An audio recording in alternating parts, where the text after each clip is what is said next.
Como tá bom esse estudo, né? Tá bastante interessante para a nossa vida, né? Para nosso aprendizado. Eu também estou aprendendo muito aqui com essa apostila que o pastor Edelberto nos enviou.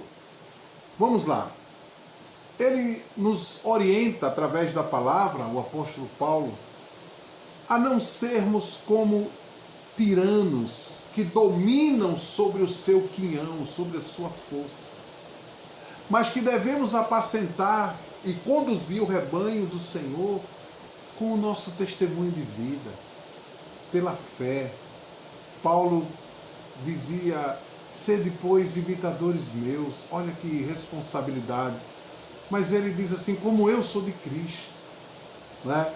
Não como verdadeiros ditadores, né? Como verdadeiros governadores, tiranos, né? Que governam pela força, mas pelo amor, pela dispensação da graça de Jesus em sua vida, meu amado pastor, como modelos para o rebanho. Eu recebi uma mensagem também ontem, estava mostrando para minha esposa, de um casal, de uma irmã, né, de uma outra igreja que nós ajudamos também. E ela dizia assim, nós, na homenagem, né, do Dia dos Namorados, colocamos lá uma foto e ela comentou dizendo: casal admirável. E outras mensagens: nós nos espelhamos em vocês. Eu estava comentando com a minha esposa: meu Deus, que responsabilidade nós temos, né? Não que nós sejamos perfeitos, não é nada disso. Nós temos as nossas dificuldades, as nossas limitações. Mas eu fiquei pensando, talvez seja na maneira de resolver e de lidar com essas dificuldades que eles estão observando a nossa vida. É por isso que é muito importante dependermos de Deus. É muito importante ler a palavra. O pastor, o líder que não tem o costume de ler a palavra, de estar junto das ovelhas. Hoje pela manhã eu já estive lá na nossa comunidade, conversando lá com um casal que está com dificuldade, né? Já a semana passada foi com o meu cunhado, graças a Deus foi tudo resolvido, e assim nós precisamos estar atentos, porque foi uma responsabilidade muito grande que o Senhor nos entregou. Apacentar o rebanho de Deus não é brincadeira. Eu sei que tem muita gente aí, né, quando a gente costuma a iniciar o curso, né, assim, por que você quer fazer teologia? Alguns dizem: não, eu quero só por conhecimento e tal.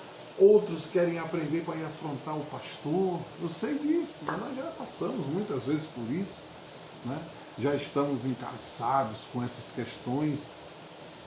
Mas a melhor parte, o maior seminário que eu tive na minha vida não foi quando eu fui para a faculdade. O maior seminário foi quando eu fui cuidar das ovelhas da igreja do Senhor. Quando eu me vi diante daquela grande responsabilidade, né? De trabalhar a questão das ofertas, dos dízimos dos irmãos, para que os irmãos vejam o trabalho, para que os irmãos percebam: graças a Deus, a minha oferta, e enfatizar isso a ovelha, o rebanho precisa saber disso, precisa saber para onde está indo a sua oferta, o seu dízimo está aqui, meu irmão, investido aqui, foi investido no trabalho com as crianças, está sendo investido com os jovens. Agora mesmo, na semana passada, eu recebi uma doação de 35 cestas de alimento para distribuir na nossa comunidade pobre, carente. E ainda fui questionado de alguns irmãos dizendo: mas pastor, tem gente aí recebendo os 600 do governo. Meu Deus, não vamos olhar para isso, não vamos nos preocupar com isso. Se alguém aqui que veio buscar a cesta está recebendo os 600, já ajuda na carne, no pão, no leite, no remédio. Meus irmãos, nós estamos recebendo, nós temos para nós, vamos repartir com os outros. É essa a visão pastoral, porque era assim que Jesus olhava para as pessoas. Como muitos textos diz, né? Que ele olhava e compadecia-se das multidões, famintas, enfermos, doentes, né? Jesus não curou apenas os pobres, miseráveis, centuriões, né? Pessoas lá de cima também procuraram Jesus. Jairo, o chefe da sinagoga. Meus irmãos, a obra é muito grande, é muito valiosa. A nossa preocupação Maior deve ser a nossa vida em Cristo, vida firmada no Evangelho do Senhor. Temos que ser homens de oração e da palavra. Temos que apresentar nossa vida transformada em Cristo Jesus. As pessoas têm que olhar para o pastor, para o líder, né? É por isso que também nós agora estendemos essa palavra, não só o pastor para ele carregar essa carga toda da santidade, mas os líderes de departamentos precisam ser exemplos, precisam também ter vida consagrada para ser líder de uma escola bíblica, de um departamento de música, de um departamento infantil, de jovens, de adolescentes, de tesouraria.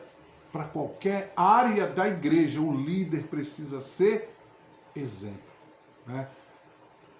Nós tínhamos uma dificuldade muito grande com alguns líderes que não eram nem dizimistas da igreja. Daí a gente sentou e conversou sobre, meu irmão, se um dia a lição falar sobre dízimos e ofertas, o que é que você vai dizer aos seus alunos, às ovelhas? Qual é a sua explicação? Porque faz sentido? O que eu posso ensinar sobre o casamento, sobre a família, se eu não sou casado, não tenho esposa, não tenho nada? Como é que eu vou ensinar? Como é que você vai ensinar sobre o dízimo se você não é dizimista? Eu tenho um testemunho do irmão lá poderoso a respeito do dízimos e ofertas, de quanto Deus foi fiel na vida dele e continua sendo, porque ele tinha dificuldade. Mas no dia que ele decidiu obedecer, né, essa ordenança, ele disse, pastor, nunca mais na minha vida eu quero deixar de ser. Porque de lá para cá eu vi mesmo Deus abrir a porta do céu, como está escrito lá no livro de Malaquias, né? Então nós precisamos ser exemplo para a nossa igreja. O nosso maior referencial para o trabalho pastoral é Jesus. Pegue como referência o Senhor Jesus. Jesus guardou todo o seu grupo, nenhum dos que me deste se perdeu, a não ser o filho da perdição, como já estava previsto.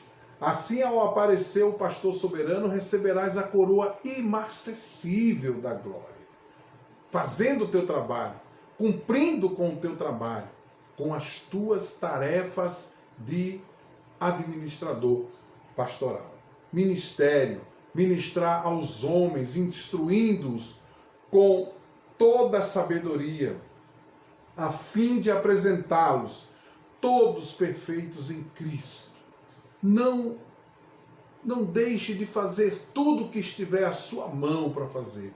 Todas as condições possíveis que você tiver, em vista no seu rebanho, no seu crescimento, no seu conhecimento, para fazer o melhor para o reino de Deus. Muitos pastores estão fazendo o que bem entendem, é verdade. O importante é ter público, mas não tem um público sadio, né? Tem um público que capenga. O prêmio será dado aos que apacentarem o rebanho de Deus e não a sua vontade. Apacente o rebanho do Senhor. Como estamos cuidando deste rebanho? Paulo afirma que sinto dores de parto até Cristo ser formado em nós. Que luta, que batalha, que tanta dificuldade. É este Cristo que anunciamos, admoestando todos os homens e instruindo-os com toda a sabedoria, a fim de apresentá-los todos perfeitos em Cristo Jesus. Pastor deve pregar textos difíceis de entendimento espirituais. Olha só o que o pastor Edelberto colocou aqui. Amar a vida, aborrecer a vida. Quem perder a vida, vai ganhá-la em Cristo Jesus. Quem ama a sua vida, perdê-la. Mas quem aborrece a sua vida, neste mundo, conservá-la para a vida eterna. Ok, gente?